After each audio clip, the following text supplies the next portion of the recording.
Fala, meus consagrados, cá estamos novamente, eu e Rafael Werner, para trazer para vocês as últimas notícias da política nacional e internacional e como que isso vai influenciar a tua vida.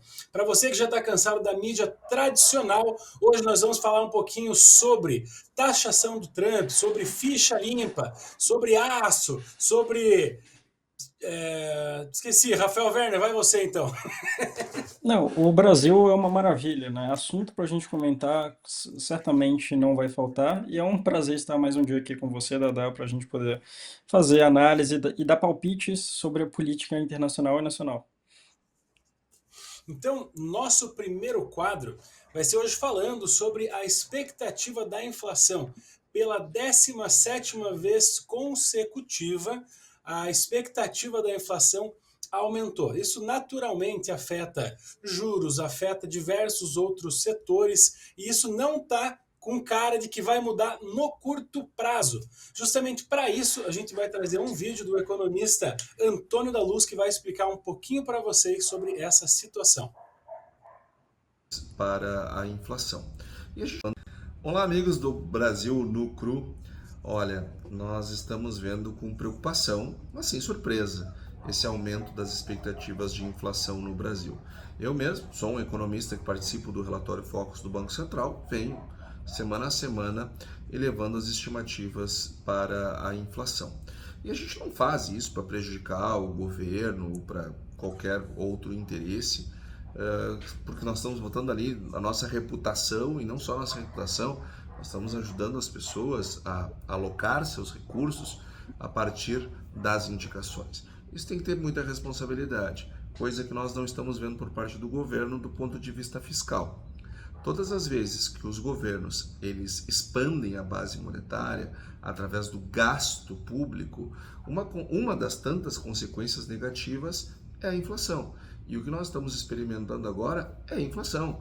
E ela tende a aumentar mais. Por isso que semana a semana nós vamos reajustando. Por exemplo, na semana passada saiu o índice de preços ao produtor do IBGE.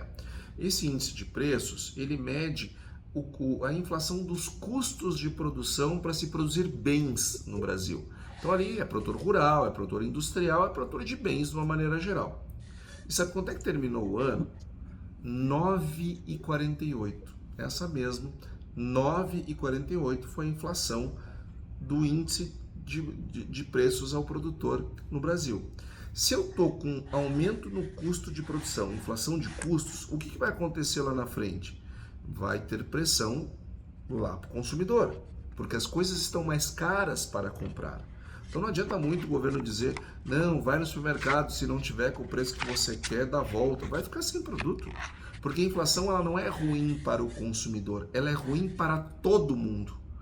Porque a inflação é justamente o aumento generalizado dos preços. Então, se aumenta o preço ao consumidor, pode ter certeza que aumentou os custos de produção para a cadeia produtiva.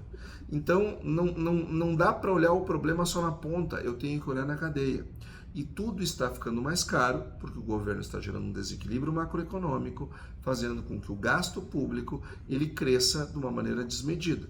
E aí, então, agora ele está culpando os setores produtivos pela inflação que ele está criando. Então, muito cuidado com estas posições do governo, fique bastante atento e preparado, porque enquanto o governo não ajustar o desequilíbrio, ou o Banco Central ajusta com juros cada vez mais altos, ou nós vamos ter inflações cada vez mais galopantes. Esse então foi o Antônio da Luz contribuindo com o Brasil no Cru e chama muito a atenção que o nosso governo ele realmente faz de conta que nada está acontecendo. A gente tem uma série de fatores problemáticos, então você tem a inflação comendo solta, você tem a taxa de juros aumentando, consequentemente você vai dando uma freadinha no consumo, no movimento. Fatalmente o PIB do Brasil ele vai diminuir e já existem projeções nesse sentido. Ele comenta uma coisa muito interessante sobre o aumento do custo de produção. E o que eu gostaria de chamar a atenção de vocês agora é justamente para quê?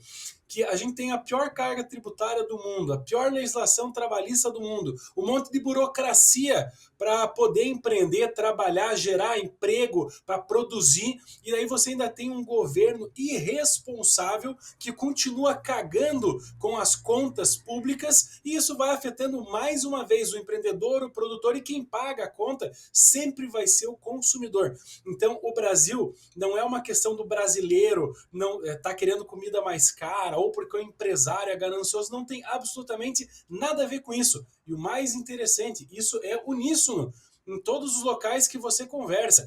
O governo está perdendo a mão como nunca perdeu. Sempre foi irresponsável, sempre foi gastador, mas nos últimos dias a gente está conseguindo meter o pé na jaca diferente.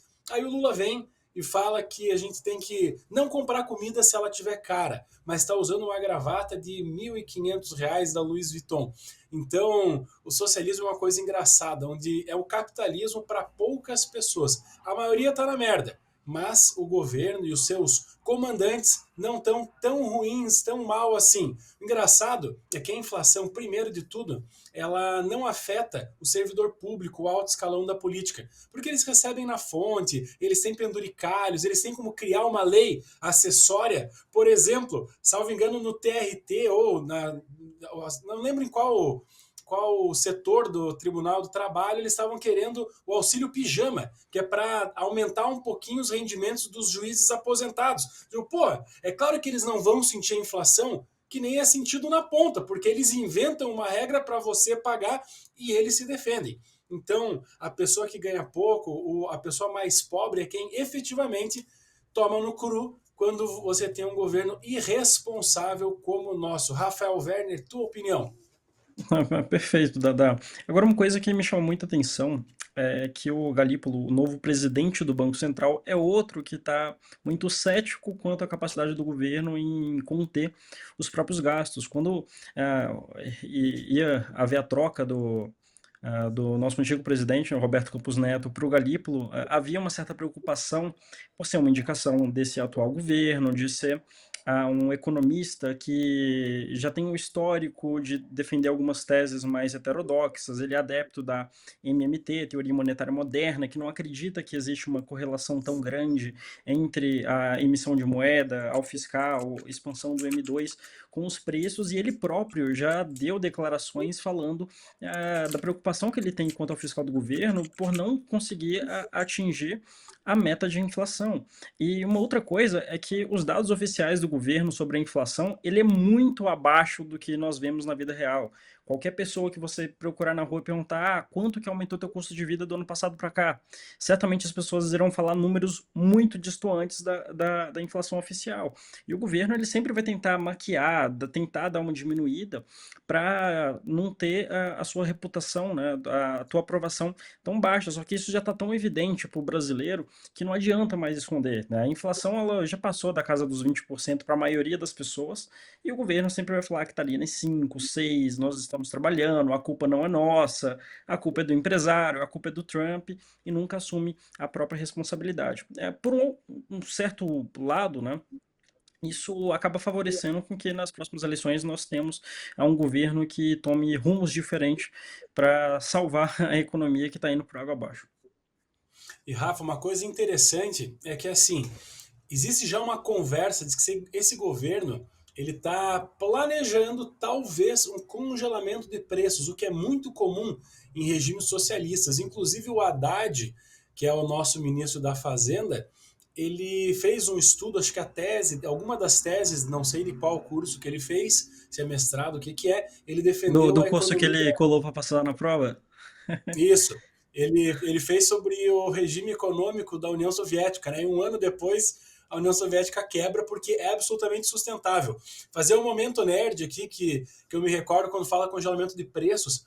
Há, sei lá, 1.700 anos atrás, teve um imperador romano que estava mandando fundir metais diferentes nas moedas para eles poderem continuar gastando, aumentando a base monetária, em outras palavras, e começou a desvalorizar a moeda no Império Romano. Aí começou a dar uma superinflação. E o que ele fez? Ele foi lá e tentou congelar preços. Porra, 300 depois de Cristo, há muito tempo atrás. O que aconteceu? As pessoas pararam de de vender seus produtos que não valia mais a pena, estava tendo que vender abaixo do que custava para produzir, quando ele colocou esse teto de custo dos produtos. Aí começou a desabastecer. Exatamente o que aconteceu aqui na Venezuela e exatamente o que sempre vai acontecer quando você tentar congelar preços. Então eu vou só fazer o que nós tivemos, inclusive, no Brasil, né? Inclusive no Brasil. E um último gancho que eu acho interessante mencionar é que algumas pessoas não percebem que quando você faz a mesma coisa com mão de obra, você também acaba atrapalhando as relações de trabalho. Quando você obriga o empresário, o empreendedor a contratar determinada pessoa por determinado valor, com o mínimo, com o máximo, então você começa a criar distorções artificiais no mercado. E passo a bola para o nosso próximo assunto, Rafa. Ou se você quiser comentar, fica à vontade. Eu vou fazer um pequeno comentário. Você falou sobre um momento nerd, né?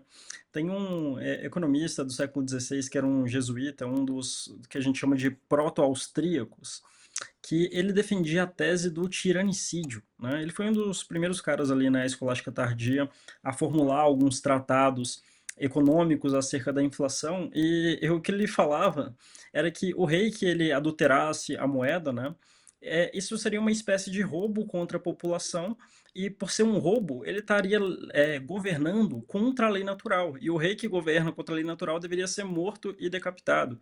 Se no século XVI, com uma inflação relativamente controlada, né, até pela economia ser menos dinâmica, ele já defendia uma coisa dessa, eu fico imaginando o que ele pensaria dos nossos atuais banqueiros centrais e governantes com essa ânsia de gasto e de destruição da nossa moeda, né?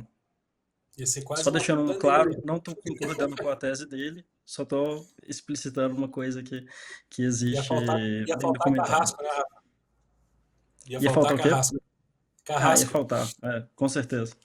Vamos para o nosso próximo Mas quadro? vamos para o próximo quadro, e o próximo quadro é sobre a Giorgia Meloni. Você conhece a Meloni? Que medo de responder isso aí. A Meloni, nossa primeira-ministra da Itália, ela já está indo para o segundo ano, né, de mandato como primeira-ministra. A Itália, ela é um regime parlamentar, né? Então, diferente do Brasil, que nós votamos para presidente, lá quem elege o primeiro-ministro e também o presidente é o próprio parlamento. E a Meloni, ela tomou uma decisão um tanto quanto polêmica, que é mandar para o Parlamento Europeu a proposta de mudar a capital da União Europeia para Roma. E a gente separou um vídeo dela sobre um discurso que eu acho que deixa claro qual que é o sentimento da Meloni quando ela defende umas coisas assim. Potrei farne tante altre di queste domande. A monte c'è quella che ci facciamo oggi: perché la famiglia è un nemico? Perché la famiglia fa così paura? C'è una risposta unica per tutte queste domande: perché ci definisce, perché è la nostra identità, perché tutto quello che ci definisce in questo tempo è un nemico, per chi vorrebbe che non avessimo più un'identità e che fossimo solamente schiavi, consumatori perfetti. E allora è sotto attacco l'identità nazionale, è sotto attacco l'identità religiosa, è sotto attacco l'identità di genere, è sotto attacco l'identità familiare. Non devo potermi definire italiana, cristiana, donna, madre, no. Io devo essere cittadino X, genere X, genitore 1, genitore 2, devo essere un numero. Perché quando sarò solamente un numero, quando non avrò più un'identità, quando non avrò più radici, allora sarò lo schiavo perfetto in balia della grande speculazione finanziaria, il consumatore perfetto. E questa è la ragione per la quale oggi noi facciamo tanta paura. Questa è la ragione per la quale oggi questo appuntamento fa tanta paura. Perché noi non vogliamo essere dei numeri, noi siamo qui per dire che noi non siamo dei numeri, noi difenderemo il valore della persona umana, di ogni singola persona umana, perché ognuno di noi ha un codice genetico unico e irripetibile. E questo, piaccia o no, ha del sacro. Lo difenderemo Dio, la patria e la famiglia, che fanno tanto schifo a qualcuno. Lo faremo per difendere la nostra libertà, perché noi non saremo mai schiavi e semplici consumatori in balia della speculazione finanziaria. Ecco la nostra missione, ecco perché oggi sono venuta qui. Scriveva Chesterton ormai più di un secolo fa: fuochi verranno attizzati per dimostrare che 2 più 2 fa 4. Spade verranno sguainate per dimostrare che le foglie sono verdi in estate. Quel tempo è arrivato, signori. Siamo pronti. Grazie. Cara, discurso fantástico da Meloni. Recentemente, as pessoas elas trouxeram de volta um vídeo dela, defenderam essa tese de que Roma deveria ser a capital da Itália, que Bruxelas, que é um lugar afastado, onde os políticos se sentem confortados, afastados de tudo, não representa essa identidade milenar que é a Europa. E eu concordo muito com a tese dela. É evidente, né, o quanto que a Europa e o Ocidente ele vem se contraindo. E parte disso se deve por uma rejeição de toda a tradição que nós chamamos de tradição ocidental, né? A palavra tradição ela vem de traditio, do latim, que significa entregar. Então, o que nós estamos fazendo é deixar de entregar aquilo que nós recebemos do passado. E nós recebemos por uma razão, né? O que construiu a nossa civilização é a razão grega, é o direito romano, é essa forma de pensar que é própria do Ocidente. E abandonar tudo isso em prol daquilo que é mais confortável, do multiculturalismo, de aceitação dos povos, está destruindo todo um legado histórico que nós temos e que nós deveríamos valorizar. Então, quando a Meloni ela rebate dessa forma, isso é uma reação frente aos problemas que estão sendo causados justamente por um abandono daquilo que sempre foi necessário para a preservação do Ocidente. Dada, o que você acha da Meloni, do discurso dela e dessa proposta de trazer de volta o Ocidente para Roma? Eu tenho 2 pontos de comentário sobre isso tudo. O primeiro é que eu não me recordo, tu vai conseguir me ajudar, Rafa, mas eu não lembro se foi o Mises que falou que o socialismo ele é mutável, ele vai se adaptando às realidades para continuar se impregnando. E se tu for perceber, o socialismo nos últimos tempos, ele percebeu que não aquele discurso de o proletariado contra o burguês, ele já não cola mais tanto nos tempos de hoje. Mas para que eles possam continuar expandindo, eles precisam dessa divisão. O socialismo, o coletivismo de maneira geral, ele precisa da divisão, do conflito, de que as pessoas, por uma desculpa, desrespeitem o indivíduo, desrespeitem o outro, para que eles consigam se impregnar. Então hoje é homem contra mulher, é hétero contra gay, é preto contra branco. E na verdade, quando você traz para perto essas relações, muitas vezes isso não existe. Muitas vezes você vê defensores de pessoas que não precisam e não querem ser defendidas. E eu concordo muito que você abandonar as tradições é algo que, para quem é conservador, principalmente, é uma mudança abrupta que não é justificável, porque você tem algo que vem funcionando, você vê algo que já deu certo, construiu toda uma sociedade, e você simplesmente negar isso por motivo nenhum é errado. E faço um contraponto só, que daí é uma questão pessoal. Eu, por mais que eu seja religioso, eu só não gosto de discursos políticos que envolvem religião.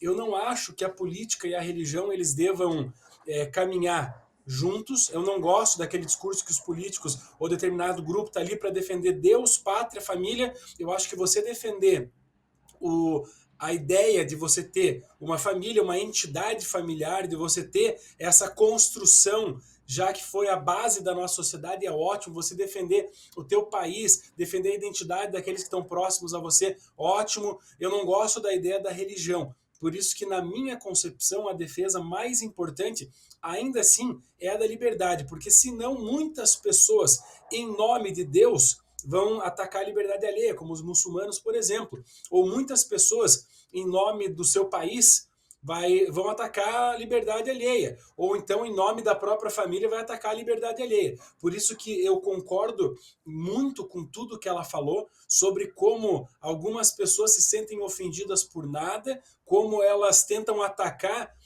estruturas familiares, base de sociedade, exclusivamente para dividir, para conseguir passar essa agenda, tentar transformar as pessoas num coletivo, num número, mas eu só não gosto da ideia da religião, apesar de concordar com ela, apesar de ser religioso, mas eu não gosto não gosto dessa junção, tanto no Brasil como em qualquer lugar, de política e religião. Acho que são assuntos que têm que ser tratados em mesas separadas. Eu vou trazer só um ponto de divergência, porque eu acho que essa separação ela não existe de forma tão clara. O que nós vemos é que com a retirada de Deus, eh, ou pelo menos da noção cristã de Deus, de um ser transcendente que confere ordem às coisas, e a partir daí a gente tem um elemento de estabilidade daquilo que é certo, daquilo que é errado, o que houve foi a substituição desse Deus por um outro Deus. No mundo moderno, o Estado ele virou Deus. A cultura woke ela virou a religião secular da época. Nas revoluções, o que nós vemos, né, que a mente revolucionária ela também é uma espécie de religião secular que substitui essa noção de um paraíso terreno transcendente por um paraíso terreno imanente.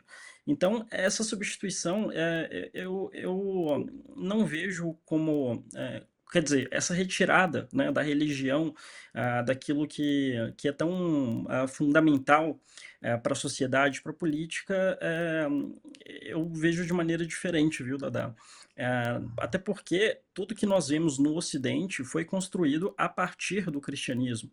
Tem um livro aqui que eu gosto bastante, que chama A Vitória da Razão, do Rodney Stark. O Rodney Stark ele é um historiador agnóstico, onde a grande tese dele é que nós só temos essa noção de liberdade e esse relativo sucesso do Ocidente por conta de uma forma de pensar cristã. Porque a forma como o cristão ele concebe Deus é diferente das outras religiões, né? Ele coloca uma categoria que ele chama de religiões ortodoxas e religiões ortopraxes, onde a ortopraxis seria o judaísmo, o islamismo, onde eles aceitam a regra pela regra porque é uma vontade divina, e a forma cristã, que seria ortodoxa, é fundamentar a opinião a partir de uma formulação correta, né? Então a gente entende que foi dado ao homem a razão, e que nós temos essa razão como um instrumento, né, de investigação das leis da natureza, das relações pessoais, e a partir disso nós podemos construir as coisas, e eu não vejo historicamente isso sendo criado fora da cosmovisão cristã, né? Então, inclusive, né, sobre esse problema que a gente vê na Europa hoje de imigração, de multiculturalismo, de dissolução da cultura, a minha postura muitas vezes é crítica quanto aos liberais, porque os liberais eles não têm coragem de assumir o problema e resolver de fato. Em nome da liberdade, de uma certa equivalência de modos diferentes de viver, sem fazer uma distinção daquilo que é melhor, que é pior, sem fazer juízo de valor das ações dos indivíduos, nós temos hoje um suicídio do Ocidente. Eu não digo nem que é uma retração por causas externas, né? É claramente um suicídio, para fazer referência ao livro do James Burnham, que é também um ex-marxista que virou conservador e tal, escreveu vários livros sobre essa questão que nós vemos aqui. Então, nesse ponto, eu tenho uma divergência com você. Então, assim, eu entendo que você fala quando a construção ser baseada na religião, isso aí é indiscutível. Só o que eu me refiro é que apenas a compreensão através da religião ela não é suficiente, entende? Porque quando você tem a junção do poder coercitivo do Estado e que isso está atrelado diretamente à possibilidade de uma religião, eu acho isso absolutamente perigoso. Eu entendo o que você quer dizer quando o liberal, de maneira geral, ele não toma esse lado. Mas, claro, o que eu me refiro é assim, muitas pessoas, elas não se entendem como religiosas, elas não acreditam em Deus, mas elas respeitam e têm valores cristãos. E não vejo nenhum problema nisso. Os valores cristãos, tá tudo certo, e eu entendo que isso está enraizado através da religião, mas eu não acho que esse tenha que ser o ponto determinante. Você ter a religião como o fio que determina o que é certo e errado. Os valores oriundos do cristianismo, ótimo, mas eles podem ser oriundos de outro lugar também. Por exemplo, quando você pega culturas como o Japão, quando você pega culturas como outros países orientais, onde eles não são cristãos, eles não têm o cristianismo como base, mas eles, coincidentemente, têm os mesmos valores. Então, eu entendo que diversos valores, eles são inerentes ao ser humano bem intencionado. Eles são inerentes aos direitos naturais, sabe? Então, e isso naturalmente com razão, quando você traz a razão para a discussão, você percebe que alguns pontos eles precisam ser obedecidos em respeito à liberdade alheia, que naturalmente vai convergir com determinadas religiões orientais, naturalmente vai convergir com determinadas religiões ou com o cristianismo, mas, de toda forma, eu acho que esse é um assunto que nós nunca vamos fechar 100%, porque o viés é diferente, apesar dos valores serem os mesmos, né? Tem a razão como pilar fundamental de conduta do homem, e isso eu acho que é um ponto fundamental e que, inclusive, é que o Ocidente tem abandonado, né? O Ocidente, evidentemente, está emburrecendo. Na live passada que a gente fez, eu falei de um termo que o Bento XVI sempre utilizava, né? Que o Ocidente está se deselinizando, a gente está jogando fora a tradição helênica que foi dada de presente para a gente. É isso aí. Vamos para o próximo quadro? Vamos para o próximo quadro. É um assunto que talvez ele possa trazer algum tipo de discussão também, não necessariamente, eu acho, entre eu e o Rafa, mas especificamente para algumas pessoas que acompanham política, porque eu acabo tendo críticas a isso, acredito que outras pessoas também terão críticas, que é sobre o interesse de diversos agentes políticos na mudança, na alteração da regra da lei da ficha limpa. Se você pensar que para o cara licitar com uma prefeitura, ele precisa ter certidões, etc., para ele ser servidor público, para determinadas, diversas funções que ele quer exercer na sua vida, para poder votar, para determinar, para diversos momentos da sua vida. Ele tem que ser uma pessoa de conduta ilibada, não pode ter gastado o seu réu primário. Você pensar que até 2010 não existia essa necessidade de que o político, o gestor público, tivesse uma conduta ilibada, seria algo que hoje, 15 anos depois, se torna tipo, porra, mas como que alguém aceitava?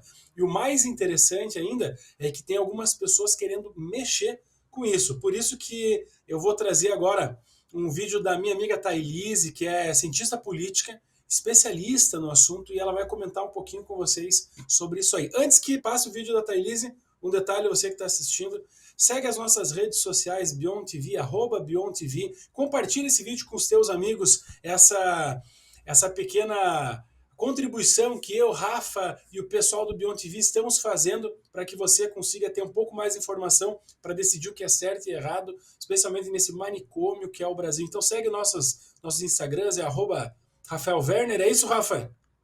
@Rafael Werner Oficial e @beyondtv.br. .br e @Dada Westphal. Então agora o vídeo da Thailise. Roda a vinheta, Pikachu. A lei da ficha limpa foi criada para impedir que políticos condenados por órgãos colegiados da justiça disputassem as eleições. Seu objetivo principal era moralizar a política, mas sua aplicação gerou debates sobre a judicialização do processo eleitoral e o impacto na democracia. Em 2018, por exemplo, a lei impediu a candidatura do Lula, condenado em segunda instância no caso do triplex do Guarujá. Mesmo liderando as pesquisas, ele foi barrado pelo TSE, forçando o PT a lançar Fernando Haddad como segunda opção. A decisão foi vista pelos seus aliados como perseguição política. Já os seus adversários acreditavam que a decisão era a aplicação justa da lei. À época, o maior beneficiado foi Jair Bolsonaro, que, sem Lula na disputa, consolidou-se como o principal nome e alternativa, que acabou por vencer as eleições. Entretanto, agora em 2025, a lei afeta o próprio Bolsonaro, que foi declarado inelegível pelo TSE até 2030, por abuso de poder político. Diferente de Lula, Bolsonaro não foi condenado criminalmente, mas a decisão amplia o alcance da lei da ficha limpa, incluindo infrações eleitorais. O caso do Bolsonaro reacende debate sobre o uso da justiça para definir os rumos políticos do país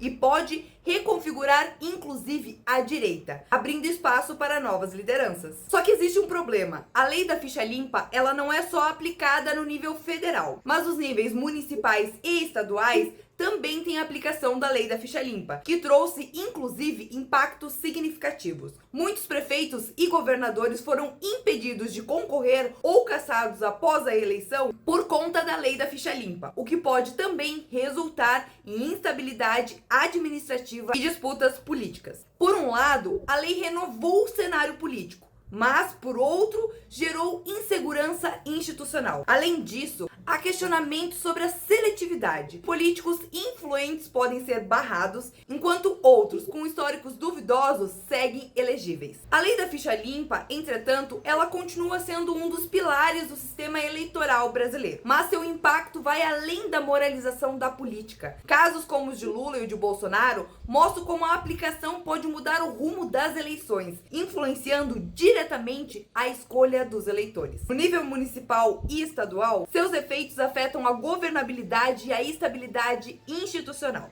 O debate sobre ajustes da lei segue aberto, especialmente diante das críticas sobre a sua possível instrumentalização política. O desafio aqui é equilibrar a moralidade pública e a soberania de voto popular, garantindo que a justiça não substitua as urnas na definição dos rumos do país. Legal, esse foi o vídeo da Thailise Scheffer, cientista política, e eu concordo muito com ela sobre esse ponto de que assim, a lei da ficha limpa ela é uma estrutura muito interessante para você afastar vagabundo da política.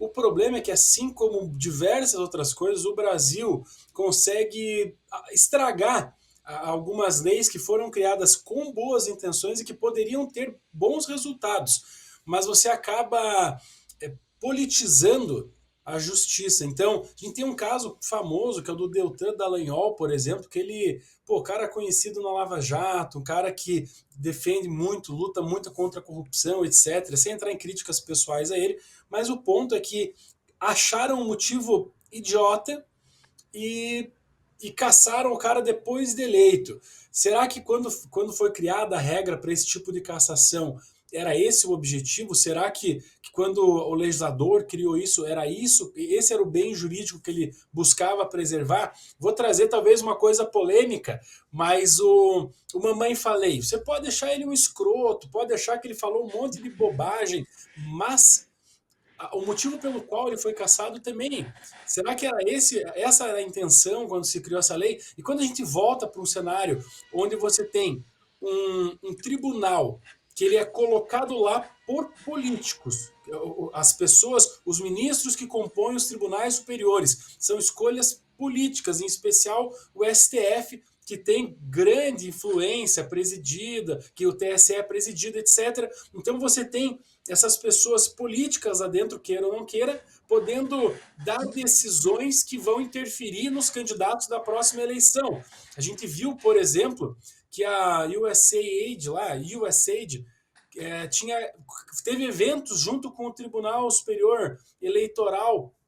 E que tipo de isonomia, que tipo de transparência é essa? Será que a decisão que emana desse tribunal realmente ela está buscando seguir o que o legislador buscava? Então, a lei da ficha limpa, considero ela essencial. Considero que um país onde vagabundo pode concorrer à eleição é um problema muito sério, mas também a gente tem que discutir sobre a politização dos nossos tribunais, porque a gente está colocando as raposas para cuidar do galinheiro. Rafael, tua opinião? Não, eu tenho certeza que vários dos deputados que anteriormente se orgulhavam da lei da ficha limpa, de ter sido eleito por uma lei onde ali ele comprovava, né, o teu passado, agora terão uma posição diferente por conta de um certo favorecimento momentâneo político, né? Isso me lembra muito um termo que a gente usa na ciência política que chama a lei de ferro da oligarquia, né? Sempre que existe um grupo político que vai se ascendendo, inicialmente ele sempre cresce com princípios democráticos, defendendo grandes ideais, mas quando eles chegam no poder, há uma certa especialização na atividade política, não mais com o objetivo de atender esses ideais nobres, mas sim em permanecer no poder. E se para permanecer no poder, para o teu grupo político ter algum sucesso, nós tivermos que alterar a lei, modificarmos, acabar com a lei da ficha limpa, eles vão fazer isso, né?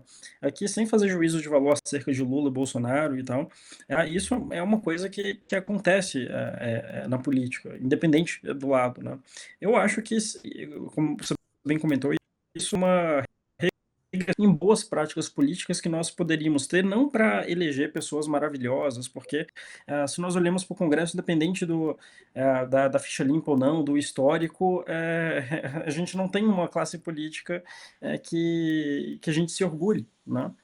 E até mesmo as boas pessoas ali, com boas intenções, elas tomam decisões que são desastrosas para o país. Então, não é que a lei da ficha limpa seria uma coisa que mudaria substancialmente a política do Brasil, mas eu acredito que era um instrumento legal ali para trazer o mínimo de moralidade, né? Mas se isso de fato for revogado, eu acho que isso só reforça essa ideia de que as elites políticas elas agem em alto interesse sempre visando o poder e a permanência própria ali.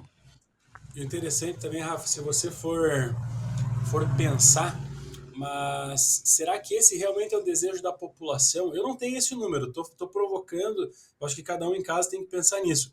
Mas se tu fizer a conta que eles são os nossos representantes, os nossos deputados, eles são os representantes do povo, os nossos senadores são os representantes do povo.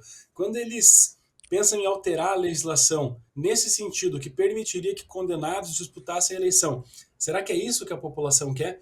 Então, novamente, a gente fala, porra, é por isso que não adianta você votar num cara que ele tem só um número, ou votar só num cara que ele é só da tua região, você não faz ideia do que ele defende, ou então do cara que só consegue emenda pro teu município, ou só porque o teu prefeito ou por um secretário ter pedido. Sabe, o problema do Brasil, ele é estrutural mesmo, sabe? Tem uma frase que diz que todo problema complexo, ele tem uma solução rápida, direta e errada. E o Brasil é o exemplo claro disso, porque a lei da ficha limpa poderia ser uma boa ideia, e daí ela consegue ser mal utilizada por tribunais, e daí você teria que resolver a questão dos tribunais e resolver a questão dos deputados que estão sendo mal votados. Então, é mais um motivo para a gente discutir sobre isso, mais um motivo para quem está nos assistindo falar sobre política, levar essa informação para frente, compartilhar o vídeo, porque as pessoas estão alienadas. Infelizmente, elas estão aceitando verdades que elas não conhecem, não estudam, e a gente acaba entrando nesses limbos e aceitando goela abaixo. Dada, eu sei que você mora num estado mais civilizado, que certamente destoa do resto do país, mas você já teve uma experiência eleitoral como eu. Quando você fala que, será que essa é a mesma vontade da população? Eu não duvido da capacidade do brasileiro em apoiar coisas absurdas. Durante a eleição, todo mundo que participa do processo eleitoral, já foi candidato, acompanha um pouco mais de perto, vê o quanto que o brasileiro se vende por muito pouco, né? Ô, Rafa, E o critério do brasileiro para escolher político, ele é inexistente. Me dá um saco de areia, você aperta a mão ali, é o cara do meu bairro. E gente como gente. tanto faz o cara, o que ele defende, né? Desde que, uma vez que ele chegue na Câmara dos Vereadores, chegue na Câmara dos Deputados, vai para a Assembleia, consiga favorecer minimamente a pessoa, ela já se Pessoa ou dá a por classe, satisfeita, né? a pessoa ou a classe. Esse aqui é o que vai defender a nossa classe. Daí vai lá e Nossa descarrega, classe. vota num cara. E assim, eu acho que tu matou uma lebre ali, se a população realmente quer isso. Se você chegar e disser o seguinte, você acha que tem se revogar a lei da ficha limpa, alguns políticos poderão ser beneficiados. Você concorda ou não? Daí o cara vai ficar na dúvida, se pergunta, isso aqui vai fazer com que o Lula possa disputar a próxima eleição. Ele vai dizer, não, então não. Não, mas é o Bolsonaro que pode disputar. Não, então sim. Então, novamente, a gente cai naquele ciclo de que não interessa exatamente a mensagem, mas sim de qual lado da torcida você está. E dito isso, passamos para o nosso próximo quadro, meu consagrado. Vamos para o próximo quadro. Essa deu o que falar essa semana, que o Trump, ele fez um anúncio, né, dizendo que ele vai impor tarifas de 25% sobre a importação do aço e do alumínio brasileiro, né? Ele já tem feito esses movimentos protecionistas de criar guerra comercial para atrair para uma negociação ali, aumentar esse poderio e essa influência americana no mundo. E ele comentou que vai começar a taxar proporcionalmente os países que colocam barreiras comerciais com os Estados Unidos, e o Brasil certamente é um dos mais afetados. E aí, Dada, qual que você acha que vai ser as consequências dessa taxação para o nosso país? Vamos lá. Uma das justificativas do Trump, eu não concordo muito quando ele fala em protecionismo da indústria nacional. Eu não gosto tipo de protecionismo. Eu sou um cara que eu defendo abertamente o livre mercado em todas as instâncias possíveis, mas quando você olha o outro lado da moeda, que não é só o protecionismo da indústria dele, mas o fato de que diversos países que vendem para lá sem taxação nenhuma, atolam taxação para os Estados Unidos poder vender para o país. Então, realmente, como se disse através do Trump, ele conseguiu forçar através de taxação alguns objetivos que ele tinha em relação ao Canadá, em relação ao México, em relação à China, e talvez esse novo tipo de taxação seja novamente para forçar. O consumidor vai sair beneficiado? Não tem como saber nesse primeiro momento. Depende muito dessa guerra, mas o Brasil depende muito das exportações para os Estados Unidos e taxa muito alta as compras oriundas dos Estados Unidos. Então, a gente pode ver um cenário daqui a pouco tempo onde os países taxadores eles começam a perceber que precisam ter uma amizade mais franca, uma via de mão dupla com os Estados Unidos, o que para nós consumidores será uma coisa interessante. Agora, se o nosso governo resolver medir força e dizer não, a gente não precisa deles, isso aí vai com certeza, pode até baixar o preço no primeiro momento aqui para dentro do país, pode, mas isso para o cenário econômico brasileiro de exportação é péssimo. Então, a gente tem que aguardar os próximos capítulos, as justificativas do Trump podem ser algumas que eu não concordo muito, o resultado talvez seja benéfico, tem que esperar. O Trump, ele tem esse perfil trucador, que nem diz aqui no Sul. Ele realmente levanta todo mundo para seis, consegue as coisas um pouco na base da faca no pescoço, mas para os Estados Unidos ele foi presidente, saiu, o pessoal pediu ele de volta. E lá a eleição ela é mais demorada, mas tem quem diga que ela é bem fidedigna, que não existem muitas contestações. Então é interessante, Rafa, é interessante. Eu estou 100% de acordo com você, né? Na dúvida, eu sempre sou pró-comércio, pró é, livre mercado entre os países, né? Eu acredito que isso tende a ser um arranjo mais benéfico para todas as partes. E um fato curioso, né, é que o Brasil ele é o país com a pior assimetria entre o que o Brasil taxa os Estados Unidos e o que os Estados Unidos coloca de taxa para o Brasil, né? Muito maior do que Turquia, do que Rússia, do que todos os outros países, né? O Brasil, né, o Lula falando, se os Estados Unidos colocar mais tarifas de importação, nós iremos taxar também. Mas vocês já fazem isso.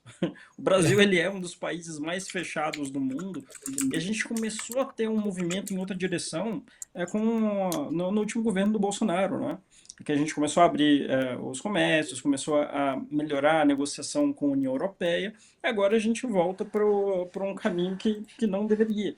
Agora, a gente falou isso também em outros programas, né, que tem que também criticar quando é um político que está mais próximo da gente. Essa postura do Trump, eu acredito que seja prejudicial até mesmo para os Estados Unidos. Porque o Trump, evidentemente, tem essa disputa de influência com a China. E se ele está nessa guerra comercial com a China, por que você vai colocar uma autotaxação em 25%? Se os Estados Unidos ele importa o aço brasileiro e agora a gente vai taxar em 25%, ele está aumentando o custo de operação das empresas americanas. Não acho que isso seja uma decisão tão inteligente do ponto de vista estratégico de tornar os Estados Unidos mais competitivo, mais atrativo, e etc. Então, até mesmo nesses cenários onde você tem um país que te taxa, eu acho que ter uma posição pró-livre mercado, mesmo que de maneira unilateral, você pode colocar o quanto você quiser aí, da minha parte, vai ser zerado. eu acho que é melhor, inclusive, para o próprio país, para a economia local, para as empresas americanas. Então, não vejo isso como uma medida tão inteligente. Talvez trazer para a mesa negociação, outras coisas, pode ter essa intenção, mas não vejo como boa consequência nem para os Estados Unidos e muito menos para o Brasil. E assim, me remete a uma fala certa vez do Ciro Gomes, eu não lembro, acho que para presidente talvez, ele dizia assim, que a ideia dele era taxar outras, eu não lembro sobre o trigo, apesar que o trigo é importado, não lembro, mas ele queria taxar determinado produto para matéria-prima que viesse de fora do Ceará, para beneficiar a indústria do Ceará. E na época, isso já, sei lá, muitos anos atrás, eu pensava, tá, mas e para o consumidor do Ceará? Vamos dizer que seja qualquer produto, vamos dizer trigo, não vou entrar se existe importação de trigo, não é isso. Mas vamos dizer que ele vai lá comprar o trigo a R$ 10 o quilo, de fora do estado. Aí vai proibir a entrada desse trigo aí, vai barrar. Agora é só o trigo produzido no Ceará, mas daí por diversos motivos custa R$ 15 o saco, o quilo, enfim. Para o consumidor final, o pão vai ficar mais caro. Então, esse tipo de proibição, no final das contas, mais uma vez, quem vai pagar a conta é o consumidor final. Próximo quadro, Rafa. Vamos pro próximo quadro, que na verdade não é um quadro, é a sequência das nossas pílulas. Nossas pílulas, nossos supositórios no cru.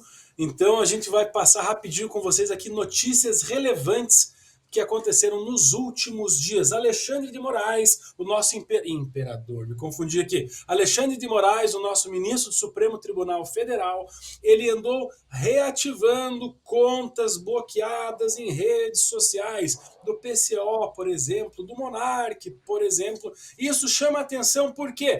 Porque isso aconteceu justamente um pouco antes da visita da Comissão Internacional dos Direitos Humanos. E é bem interessante você observar que esse posicionamento dele mudou de forma abrupta, porque quem tem medo, como diz aqui no Sul, né? E eu vi uma postagem hoje, salvo engano, do Marcel Van Hatten, que eles estavam sentados com representantes dessa comissão internacional e ao fundo na imagem aparecia uma foto do Dias Toffoli escrito o amigo do meu pai. Então, eu tô realmente confiante que toda essa merda seja jogada no ventilador, que se demonstrem os diversos abusos, que comentem sobre tudo isso, porque o brasileiro é tão pau mole que a gente está dependendo de forças externas para conseguir jogar para cima tudo isso, a gente não conseguiu. Claro, faço honrosas menções a diversos parlamentares que estão lutando por isso, visitando pessoas, brigando, trazendo os holofotes para o Brasil, porque a coisa aqui está saindo do controle. Essa comissão internacional é um alento para as pessoas que estão se sentindo vilipendiadas, abusadas, estupradas ideologicamente e moralmente pelo nosso Supremo Tribunal Federal. Rafa, com você. Não, é um completo absurdo a gente conceber a ideia de que um ministro no alto da corte ele pode decidir quem tem a rede social ativada, desativada, de calar uma pessoa, de mandar fazer uma a busca e apreensão ilegal. A concentração de poder que a gente tem hoje nas mãos do STF é uma coisa sem precedentes históricos, né? Nem as monarquias absolutistas o rei tinha tamanho poder. Então é um completo absurdo que a gente vê. Então isso só reforça o que a gente vem denunciando há muito tempo. É preciso parar a Suprema Corte. A gente precisa tirar esses poderes, não apenas na Suprema Corte, mas no Estado de maneira geral, porque isso está evidenciando o que o Brasil hoje é. O Brasil ele é uma ditadura não mais de forma velada, mas escancarada. O Alexandre de Moraes, quando ele quiser, ele fala: eu vou liberar, você pode falar. Não pode mais, eu vou fechar. E isso coincide agora com essas avaliações sobre a liberdade de expressão dos países, né? E eu vejo isso como um péssimo sinal. E por muito menos pessoas pegaram em armas no passado, né? Infelizmente, ou felizmente também, né?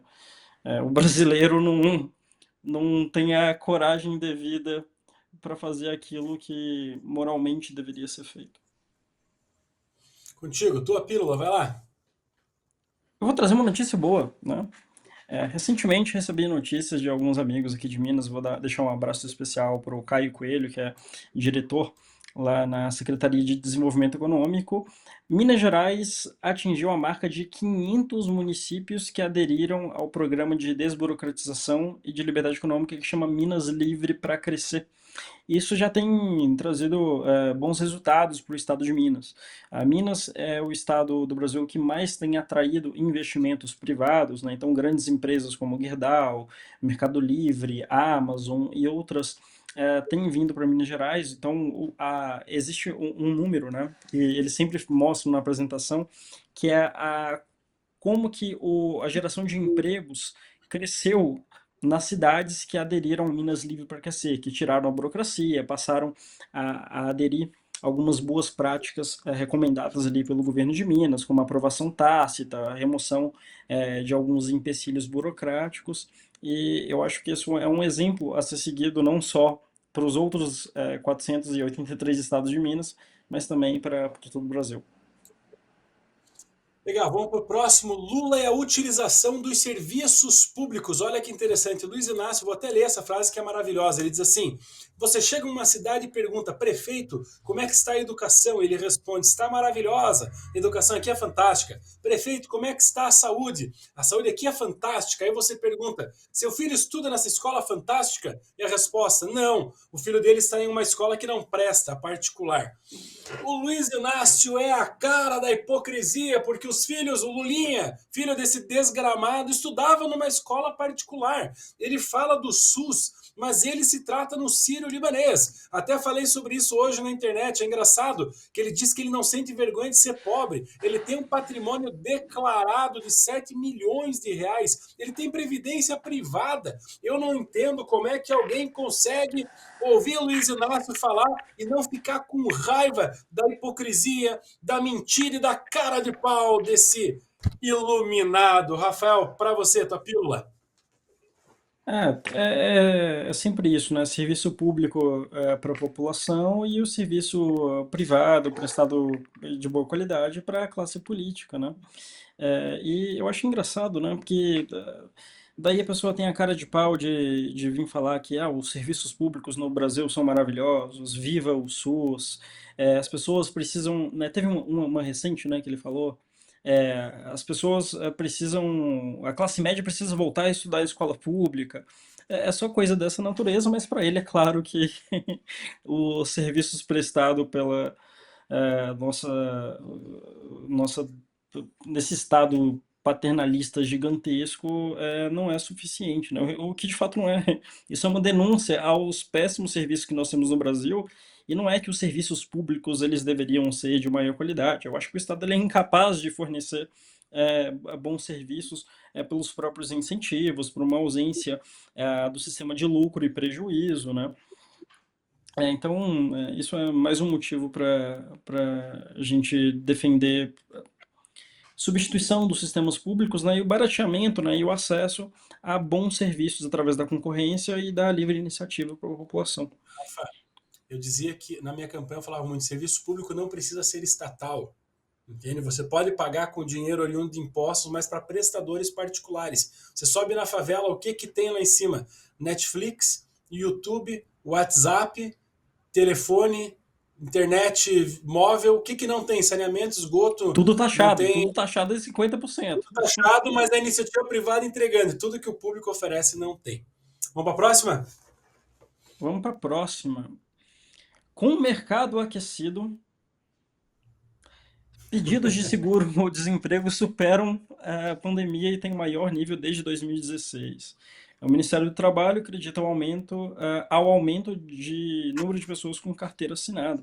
Então, segundo o governo, a economia está voando, a inflação está controlada, a gente tem o maior índice de empregados da história do Brasil, mas o que nós vemos é o quê?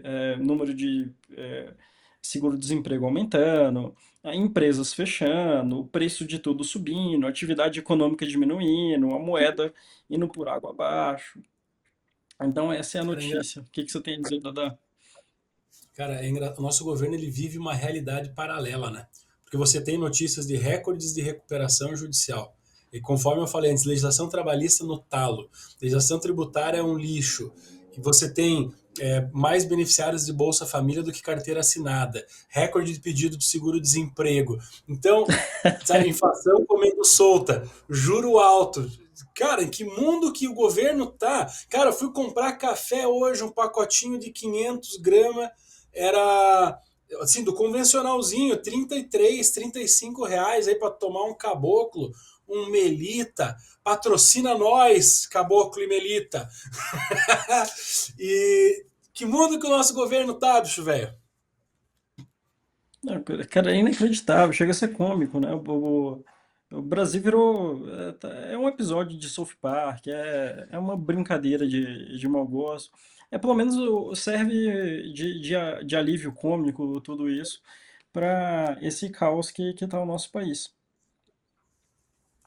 E vamos lá, vou para a próxima pílula então, que essa me chama muita atenção.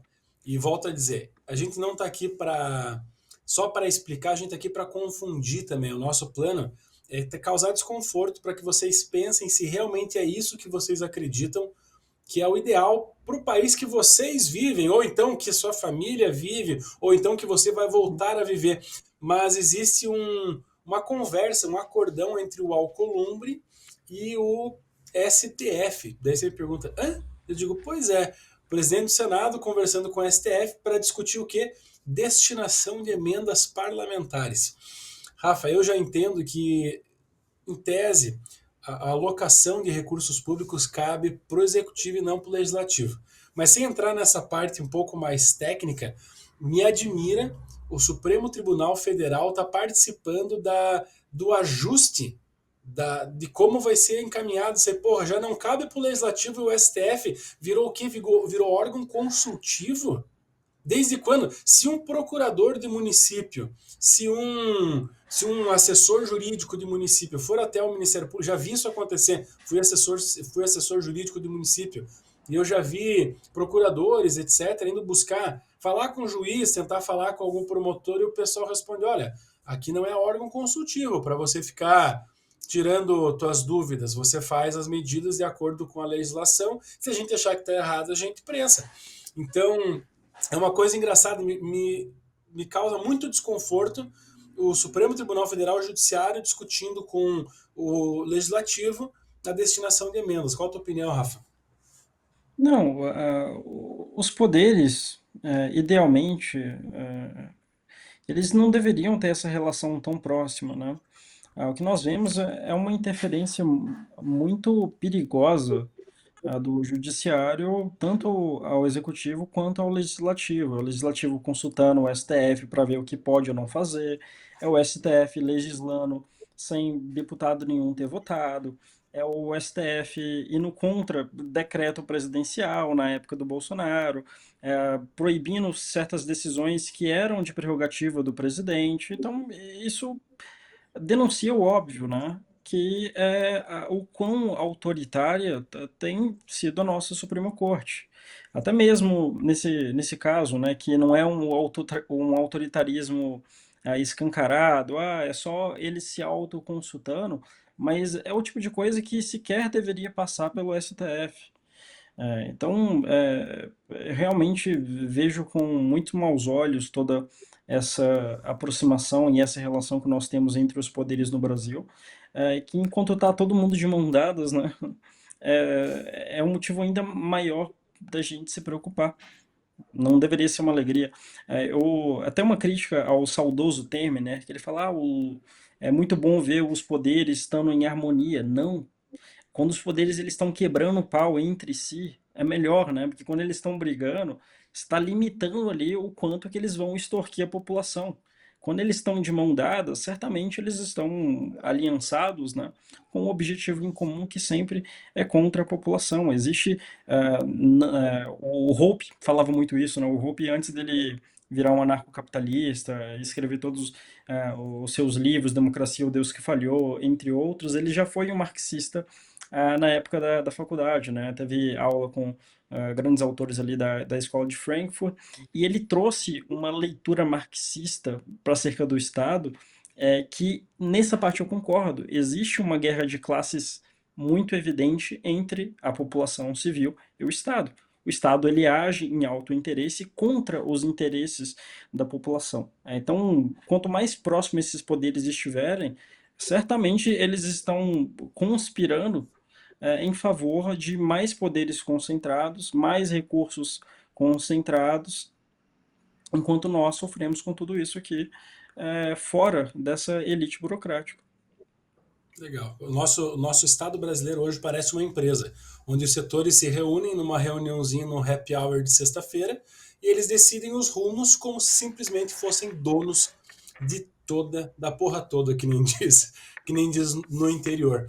Pessoal, dito isso, encerramos a nossa pauta de hoje, já estamos extrapolando no nosso horário, não queremos tomar muito seu tempo, afinal, você precisa trabalhar para pagar imposto para a Janja poder viajar. Então vá trabalhar, escravo moderno, e a gente vai se despedindo. Então, novamente, sigam nossas redes sociais, encaminhem esse programa para os seus amigos, ajudem a gente para que as pessoas nos descubram, para que as pessoas conheçam o nosso programa e assim a gente possa incomodar e causar desconforto para mais gente nesse Brasil afora, para ver se alguma coisa muda. Então, Rafael Werner, muito obrigado pela parceria de sempre.